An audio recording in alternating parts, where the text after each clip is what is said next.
Welcome back everybody, Automotive Inc. Today we're working on the Dexter EZ Lube axles and how you can do that pretty easily yourself. Now, why would you want to make sure that your bearings are always greased and packed? A lot of heat going on these axles, especially if you know, in warmer climates and you run your brakes and you're up and down the mountains.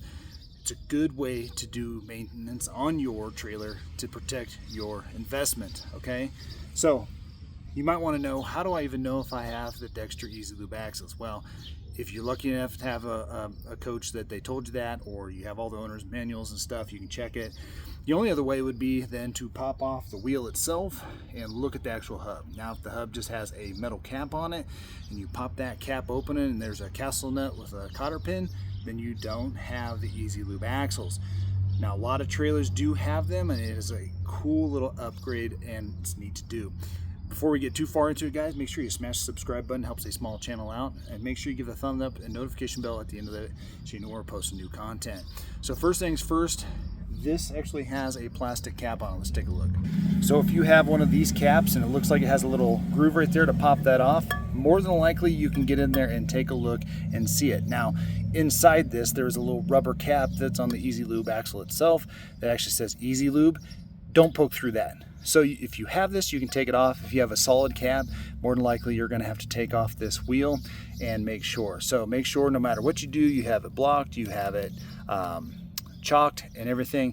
And then you're going to need a jack stand unless you just trust jacks, which I do not. So you need a jack because you're going to do one wheel at a time. So you need a jack that handles the capacity of it. And then because I don't trust the jacks, I have 4 jack stands. I'm only going to do one wheel at a time. So we're going to put this under there as some extra insurance. So I'm going to go ahead and get that under there. All right, so I got my jack stand under there, got my jack under there. You can see I got this side chalked and my other side is chalked. Now the rubber chalks don't do a whole lot anymore. I use these regular wheel chalks. So now that we got that, we need to be able to spin the wheel. And again, the jack stand's there, the wheel chocks are there, but this thing's not going to move. We're not going to have all the axles up in the air at one time. So as we come in here, you can see a low groove right here. That's where we're going to get a little fine bladed screwdriver and pop this cap off. All right, now inside here, you can see at some point, somebody's either poked this or tried to lube it through there. You just want to remove this cap. Now you can do it with your finger. I'd encourage you to do it with your finger versus a fine blade. You don't want to tear it. But if you have some of those little plastic interior removal panel tools, you can usually pull this off at the edge. So let's pull this off. All right, so you keep your cap here, guys. As we look in here, we can see that there is a greaser. We can see that our oil doesn't, or our grease doesn't look too bad. And it's going to be just this easy. What we're going to do now is we're going to put the grease gun on and turn the wheel backwards.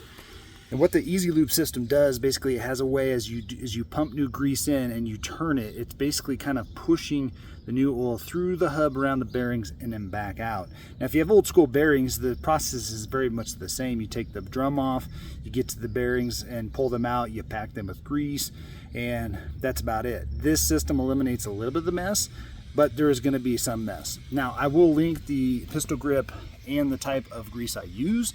You can use whatever you really love to have or anything like that.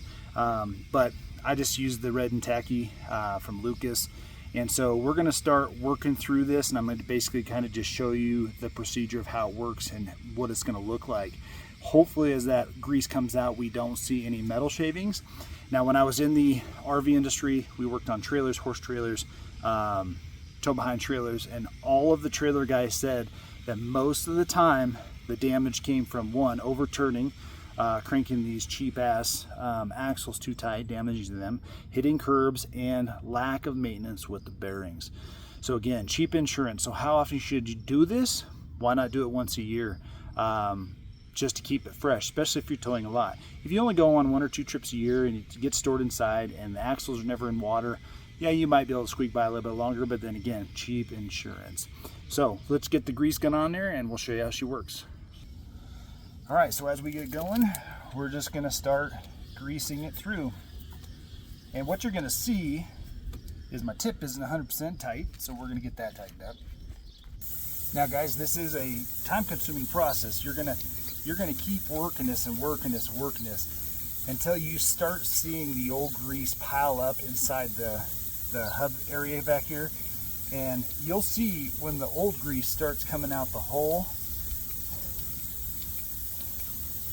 So you might use, depending on how well or bad maintained, you may use more grease.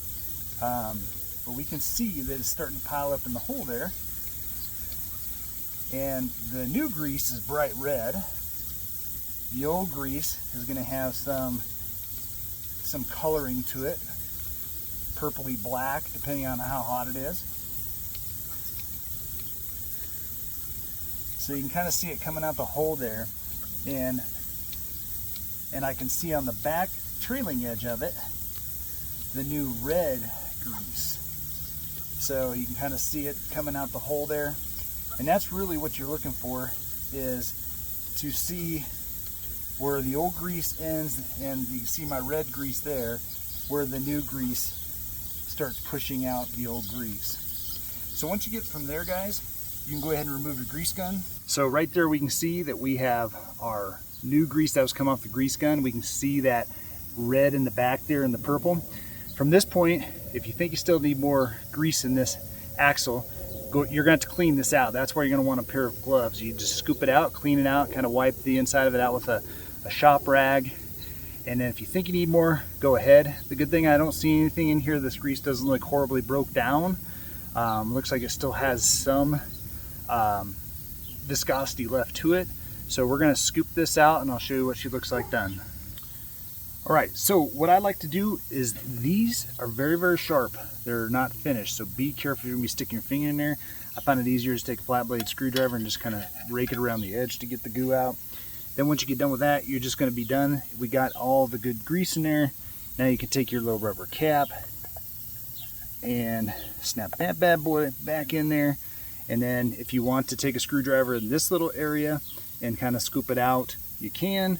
Once you get done with that, you can put your cap back in. It's really easy breezy. Again, grease guns are inherently messy and nasty, so be prepared for that. Have lots of paper towels, shop towels hanging out and about. But the EZ Lube system is super easy to do. Again, just do one wheel at a time. Watch your finger if you're going to stick that in the hole to scoop it out. And that's basically about it on how to do the EZ Lube system. I did this wheel filming and everything in less than 8 minutes. So I will link everything down below, especially if you're getting a new grease gun and you don't know how to load it. I'll have a separate video link down below for that. The kind of grease I used, everything will be in the description. You can go grab that on Amazon for less than 30 bucks. You'll probably need 2 tubes at least, so that'll do 1 per side if it takes that much. For less than 30 bucks, you can maintain your own bearings if you have the EZ Lube system. As always, guys, I appreciate you guys being here, and I'm gonna catch you on the next one.